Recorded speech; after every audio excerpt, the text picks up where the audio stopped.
di channel YouTube Mr. Tris. Silahkan like, subscribe, dan komen. Selamat menyaksikan.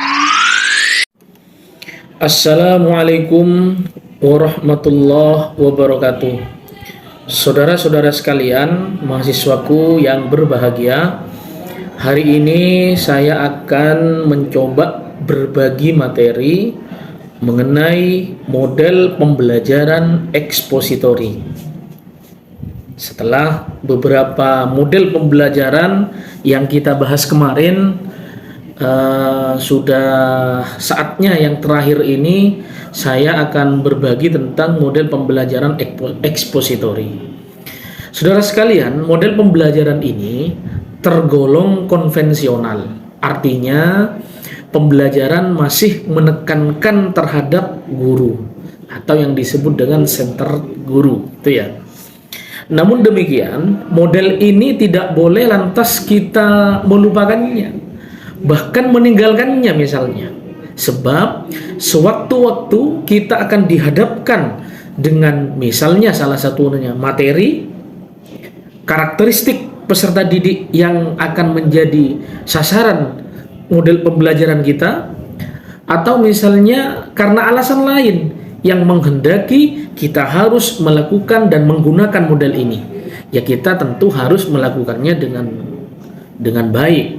Maka penggunaan model ekspositori yang baik dapat membuat siswa tetap semangat belajar sekalipun ini adalah guru yang menjadi pusat, dan tidak membuat mereka jenuh. Hal ini dapat dilakukan oleh seorang guru yang mampu memahami sepenuhnya tentang materi model pembelajaran ekspositori dan cara penyampaiannya dengan baik pula. Maka berikut ini adalah materi yang setidaknya dapat dijadikan sebuah rujukan para mahasiswa dalam memahami secara detail model pembelajaran ekspositori. Baik, materi saya yang pertama adalah pengertian, seperti halnya sebelum-sebelumnya.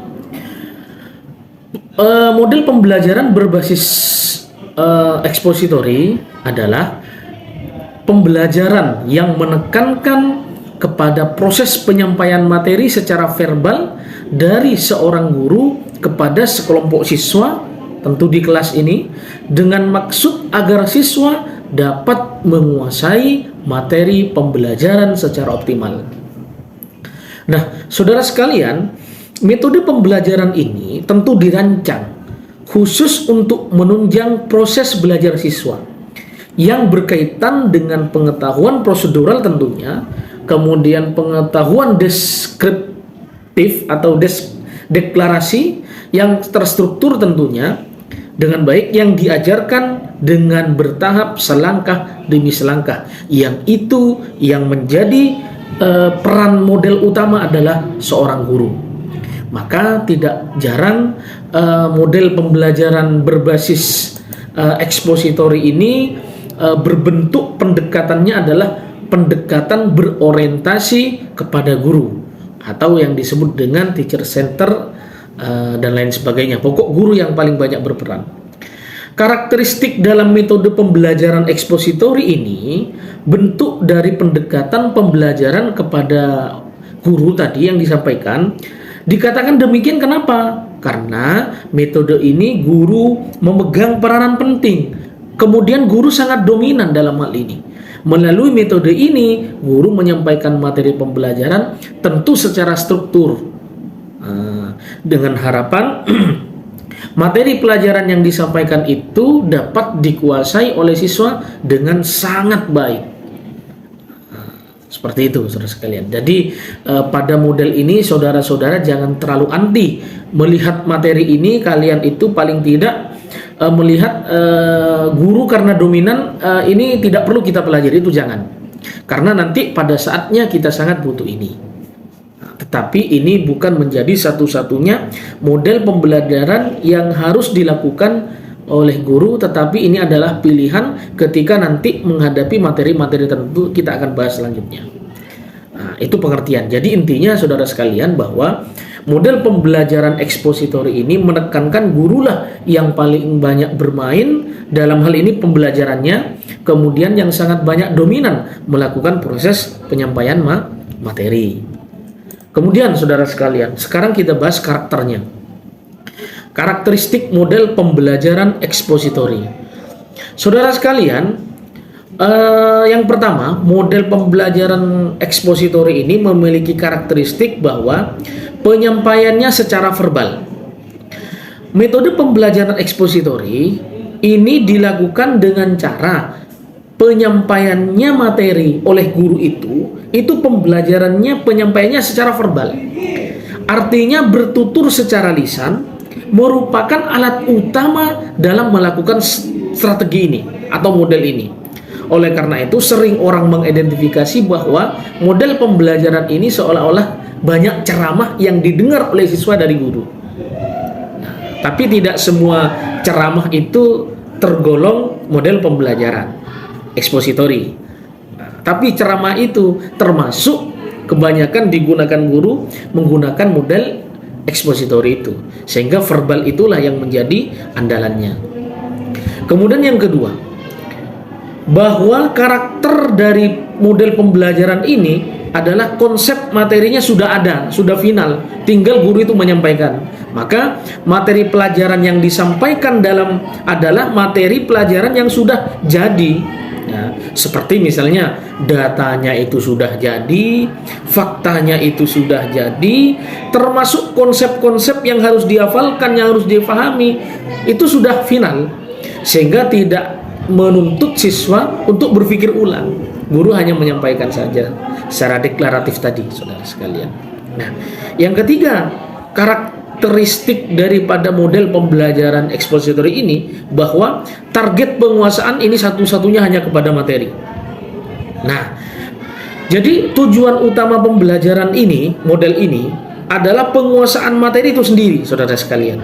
Artinya apa? Setelah proses pembelajaran berakhir, maka siswa diharapkan dapat memahaminya dengan benar dengan cara yang dapat mengungkapkan kembali materi yang telah diuraikan. Itu hanya targetnya. Materi cepat tersampaikan, saudara sekalian. Maka dari karakteristik ini kita tahu bagaimana prinsip-prinsipnya. Nah, prinsipnya paling tidak sekurang-kurangnya ada 5, saudara sekalian. Ya. Prinsip-prinsip model pembelajaran ekspositori. Yang pertama, ini seperti halnya model-model yang kemarin, bahwa dalam penggunaan metode pembelajaran ini terdapat beberapa prinsip yang harus diperhatikan terutama oleh guru. Ini guru, karena gurulah yang dominan hal ini. Maka yang pertama prinsipnya adalah berorientasi pada tujuan. Nah, bagaimana itu? Jadi, walaupun penyampaian materi pelajaran merupakan ciri utama dalam metode pembelajaran ekspositori melalui metode ceramah, namun tidak berarti proses penyampaian materi tanpa tujuan pembelajaran. Justru tujuan inilah yang harus dipertimbangkan utama dalam penggunaan metode ini. Karena itu sebelumnya metode ini diterapkan terlebih dahulu, guru harus merumuskan yang namanya tujuan pembelajaran secara jelas dan terstruktur. Seperti kriteria pada umumnya model pembelajaran lainnya. Tujuan pembelajaran harus dirumuskan dalam bentuk tingkah laku yang dapat diukur dan berorientasi pada kompetensi yang harus dicapai oleh siswa. Nah, kalau model ini biasanya lebih banyak pada orientasi tujuan yang kognitif seperti itu, karena guru hanya menyampaikan materi-materi saja, itu ya. Kemudian yang kedua adalah prinsip-prinsip komunikasi. Apa itu? Artinya gini, saudara sekalian, bahwa proses pembelajaran dapat dikatakan sebagai proses komunikatif. Nah, apa itu? Yaitu menunjukkan pada proses penyampaian pesan dari seorang atau sumber pesan itu guru kepada seseorang atau pada sekelompok orang. Artinya dalam hal ini sasaran kelompok orang ini adalah penerima pesan adalah seorang siswa. Pesan yang ingin disampaikan dalam hal ini adalah materi pelajaran yang tentu terorganisir dan disusun sesuai dengan tujuan tertentu yang tentu seperti yang di atas sesuai dengan orientasi tujuan pembelajaran yang ingin dicapai. Nah, Ini artinya ya lebih komunikasinya jelas antara penyampai pesan itu adalah guru, kemudian yang menerima pesan itu adalah seorang siswa. Itu prinsip yang kedua, saudara sekalian. Nah, sekarang prinsip yang ketiga adalah prinsip kesiapan. Prinsip kesiapan, maksud apa? Artinya kesiapan dalam teori belajar, kita ingat dengan teorinya koneksionisme itu ya, adalah salah satu hukum belajar. Inti dari hukum belajar ini adalah bahwa setiap individu akan merespon dengan cepat dari setiap stimulus yang muncul apabila dalam dirinya sudah memiliki kesiapan. Sebaliknya, tidak mungkin setiap individu akan merespon setiap stimulus yang muncul manakala dalam dirinya mereka itu belum memiliki kesiapan. Sehingga prinsip ini menjadi prinsip yang paling fundamental. Kenapa? Karena satu-satunya yang dapat membuat materi ini bisa cepat dipahami itu selain guru yang memang harus menyampaikan secara verbal, kesiapan dari seorang siswa. Kalau siswa itu betul-betul tidak siap, teman-teman, jangan mulai menggunakan model ini. Sehingga kesiapan siswa itu menentukan keberhasilan sangat. Karena nanti ketika siswa tidak siap, yang terjadi justru malah sebaliknya, mereka tidak akan berhasil dalam kegiatan pembelajaran step by step itu. Nah, sekarang yang keempat, prinsip keberlanjutan. Saudara sekalian, proses pembelajaran ekspositori harus dapat mendorong siswa untuk mau mempelajari materi pelajaran lebih lanjut. Pembelajaran bukan hanya berlangsung pada saat ini, akan tetapi juga pada waktu selanjutnya.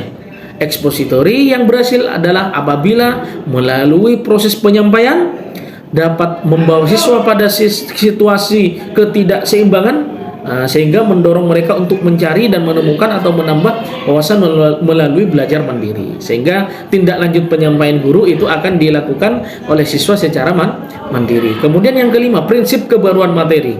Ini saudara sekalian, yang sangat saya tekankan bahwa metode pembelajaran ekspositori akan efektif dan efisien digunakan oleh seorang guru saat belajar apabila guru menyampaikan materi yang mana materi itu adalah baru, yang sebelumnya tidak dimengerti dan bahkan tidak diketahui oleh seorang siswa.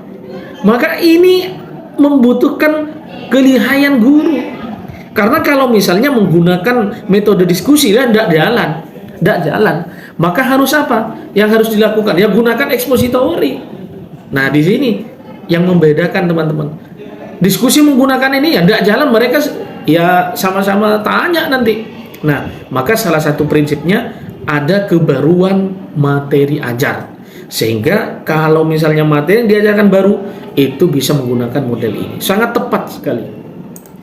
Nah, maka saudara sekalian, harus kita ketahui ketika ini efektif digunakan, maka bagaimana cara melakukannya. Maka kolom D kita akan bahas tentang langkah-langkah model pembelajaran ekspositori. Apa saja itu? Yang pertama adalah persiapan, ya, preparation. Yang harus apa yang disiapkan pada tahap persiapan ini berkaitan dengan mempersiapkan siswa untuk menerima materi pelajaran misalnya. Kemudian keberhasilan pelaksanaan pembelajaran dengan menggunakan metode pembelajaran ekspositori sangat tergantung pada langkah persiapan. Semakin siap keduanya antara guru dan siswa, maka pembelajaran menjadi akan terasa sangat sukses. Maka tujuan yang dicapai dalam melakukan persiapan adalah misalnya guru mengajak siswa keluar dari kondisi mental yang pasif, kemudian membangkitkan motivasi, kemudian membangkitkan minat terlebih dahulu, kemudian merangsang rasa ingin tahu anak terhadap materi ajar, kemudian menciptakan suasana atau iklim kelas yang menyenangkan, nyaman, kemudian terbuka. Nah, ini dilakukan dengan verbal seorang guru. Maka komunikatif daripada guru ini menentukan pada saat persiapan. Ketika persiapan komunikasinya tidak bagus, maka selanjutnya siswa akan mengalami kebingungan, saudara sekalian. Maka yang kedua, hal yang harus dilakukan langkah-langkahnya adalah penyajian atau presentation. Langkah penyajian ini adalah langkah penyampaian materi pelajaran sesuai dengan persiapan yang sudah dilakukan tadi. Nah, yang harus dipikirkan oleh setiap guru dalam penyajian adalah bagaimana agar materi pelajaran dapat mudah dipahami oleh siswa. Oleh karena itu ada beberapa hal yang harus diperhatikan dalam melaksanakan langkah ini. Misalnya penggunaan bahasa yang bagus, bahasanya mudah dimengerti, kemudian intonasi suaranya jelas, kan seperti itu ya. Kapan harus ditekankan. Nah, kemudian menjaga kontak dengan siswa ini, saudara sekalian, menjaga kontak. Jangan sampai kontak mata kita ini tanpa makna. Itu anak-anak tidur semua nanti. Kemudian menggunakan jok-jok yang menyegarkan. Wah, ini meskipun ini guru yang memberikan, tapi dengan presentasi yang seperti ini siswa ini semangat melihat guru, kemudian pelajaran masuk dengan cepat dan lain sebagainya. Jadi meskipun model pembelajaran ekspositori ini berpusat kepada guru, tapi kalau menggunakan tadi bahasanya bagus, intonasi bagus, kemudian ekspresinya bagus, kemudian ada jok-jok atau lawakan-lawakan lucu yang bagus memukai siswa, itu siswa itu lebih suka, saudara sekalian. Makanya tidak harus menggunakan metode lain untuk siswa bisa aktif atau bisa menyenangkan siswa, tapi dengan langkah ini asalkan penyajian dengan bagus maka akan hasilnya bagus. Kemudian yang ketiga, misalnya menghubungkan correlation. Langkah korelasi ini adalah menghubungkan materi pelajaran dengan pengalaman siswa atau dengan hal lain yang memungkinkan siswa dapat menangkap keterkaitannya dengan struktur pengetahuan yang dimilikinya sehingga tepat sasaran, saudara sekalian. Dan siswa belajar itu tidak sadar. Sesungguhnya siswa itu diajak menceritakan pengalaman, kemudian menghubungkan dengan kondisi dan suasana yang ada di rumahnya. Itu sebenarnya siswa belajar tapi tidak terasa belajar. Kalau kita menghubungkannya dengan baik, sebenarnya kita mengajar. Itu Pak. Itu yang penting. Yang keempat, rangka menyimpulkan, generalization. Artinya menyimpulkan adalah tahapan untuk memahami inti dari materi pelajaran yang sudah kita sajikan tadi. Menyimpulkan berarti memberikan keyakinan kembali kepada siswa tentang kebenaran suatu paparan yang sudah kita sajikan tadi. Dan dengan demikian siswa tidak merasa ragu lagi akan penjelasan guru tadi itu. Yang terakhir, tentu yang kelima adalah penerapan, application.